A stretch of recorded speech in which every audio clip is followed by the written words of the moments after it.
welcome back to the Midway Eagles Sports Network for another Digital Media Day, Midwest Sprint Football League edition. I am world-renowned opera singer Enrico Palazzo, and I am joined today by first-year Eagle head coach, but multi-year former assistant coach, Krae Kelso. Krae, give a friendly salute to the viewers at home here on your first ever Digital Media Day interview. How you doing? I'm doing great. So, I mentioned you are a new coach, but you also have been kind of with the program since its inception 3 years ago. So, I mean, as far as new coaching hires, this is a pretty strong continuity move. I guess just what do you feel like has been the biggest challenge jumping from the assistant ranks into the head coaching role? Yeah, like you said, it's been a lot of changes since the beginning of the program. We were able to keep on all of our assistants from last year, which I think is a huge help in having that continuity and our players trusting the guys that we already have here. The biggest thing for me that's been helpful in this transition is, our guys that have been through this before, our leaders that are kind of stepping up and taking more of a leadership role with these younger guys coming in. I mean, there's been a lot of diversity. It's always tough when there's coaching changes, not just from a coaching standpoint, from a player standpoint as well.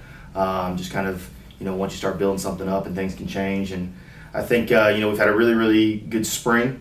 Again, I think the guys that were there have bought into what we're really trying to do, and it's carried over into the fall, and we're seeing that already in this first week of the season. And we'll start with the offensive side of the ball. I guess just just either like returning players or new players that you think that are ready to make a difference in that side of the ball. Yeah, we've returned the majority of our offense.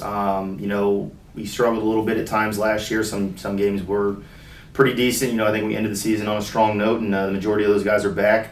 It's going to be nice to have a quarterback back for the second year in a row. We've had a new quarterback every year since I've been here. So that's we got two guys that are returning that I think are both very good quarterbacks. So there's a quarterback competition going there. We brought some transfers in over the spring and even into the fall here. With the running back position and at the wide receiver position, that I think is going to help fill some holes. And going into the off season, my biggest thing was let's recruit some more O-linemen.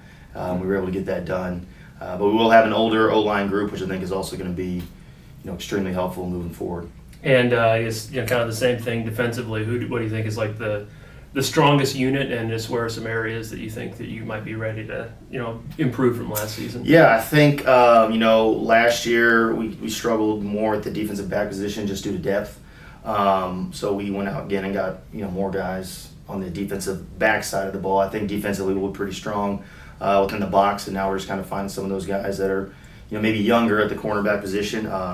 We had some of our offensive guys move to the defensive side of the ball, with being some of our better athletes that just need to be on the field in general. So it's kind of finding spots for them to fit in. And I think they've stepped up. The ones that have moved over have stepped up. And again, have become more of the leaders on defense.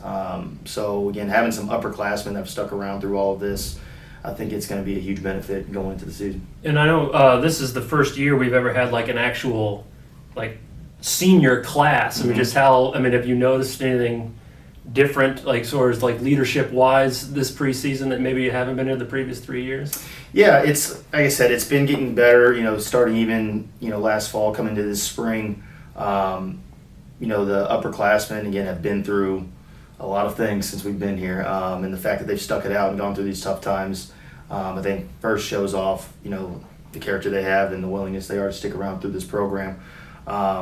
And they're really bringing the freshmen along. The freshmen are listening and falling in line, whereas, the first couple of years you have 60 freshmen, and it's hard for some people to kind of follow the leaders that are trying to stand out. That's something we've harped on as coaches too, is, kind of these guys have been here, they've been through it, so you kind of need to fall in line with it, or we just can't have that on the team this year. And lastly, just here, how bold on camera are you willing to be about your season prediction?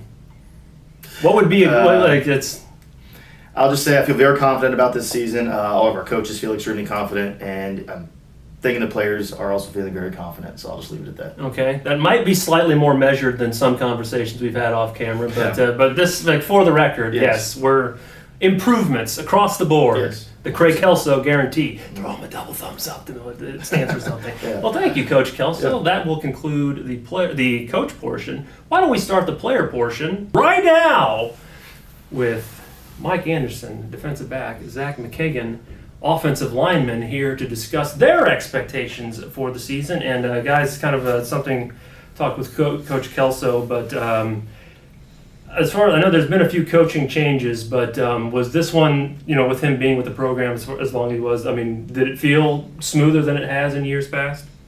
Yeah, for sure. Just knowing his personality, knowing what he wanted, and most importantly, knowing that he wanted to win, and just seeing him stick through, that really helped. I would definitely say yeah, especially knowing Kelso and being able to keep all of our assistants that we had last year. I would say that helped a lot too. And we'll start with you, like the offensive side of the ball. I know you guys really kind of peaked towards the end of last year, really set multiple program records in the playoff game against St. Mary of the Woods. Just with that and just like the continuity that he talked about bringing back, is the confidence level higher than you felt it has on that side of the ball? Yeah, absolutely. I play O-line, and the O-line is probably the oldest group on the team, and we've been through the ringer, through it all, but we know what we need to do to win. And last season we kind of picked it up at the end because we trusted each other. That was the biggest thing, just trust. And I guess we'll switch to the defensive side. You guys got some continuity too, like with coordinators. What's your? How well do you feel like the unit has progressed in the first week or so of practice now that we sit here? Defense is definitely a lot of up and downs. One day we can have a great day, the next day we can have a bad day. Props to the offense, of course. But the unit as a whole, I think we're doing good. The biggest thing for us is just setting the standard early, run to the ball, hustle, do your job. Like we say every day at practice, if one person does it wrong, the whole team does it wrong. So you're just setting the standard early. And I guess just what do you feel like how close are you, I guess, to, setting that standard you talked about? I think we're really close. There's a couple people that are falling behind, but that's okay. Okay. We'll it's preseason. Right, it's yes. preseason. Okay. Week one. And last year was, kind of a nice step forward. We got ourselves into the Midwest Sprint playoffs for the first time. Do you have any sort of expectations for further advancement this year? Well, the expectation is always championship. Okay. It's always the goal, but our goal is to take it one step at a time. We're in preseason. We're building our plan, but the goal is always championship and get that ring. So.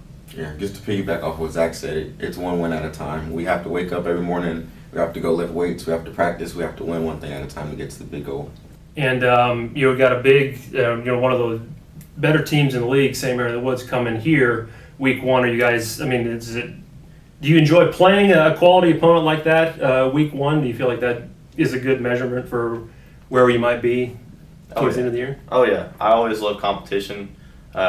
I think every single game is going to be a good competition, no matter if it's St. Mary of the Woods or Oakland City, Calumet. Every single game is going to be electric. It's going to be a lot of fun. It's going to be football. Yeah, seeing how they did end our season last year, and they're coming to our house week one. It's burn the woods down. Okay, I like that slogan. That's all right. Well, we'll try to make that an official. We'll put like a hashtag or something that's really make that a social media phenomenon. Well, thanks, fellas, for joining us, and I think that will conclude our River States Media Day. Thank you all. Not River. Too many of these dadgum videos. Hey, it's Enrico Palazzo! Yeah.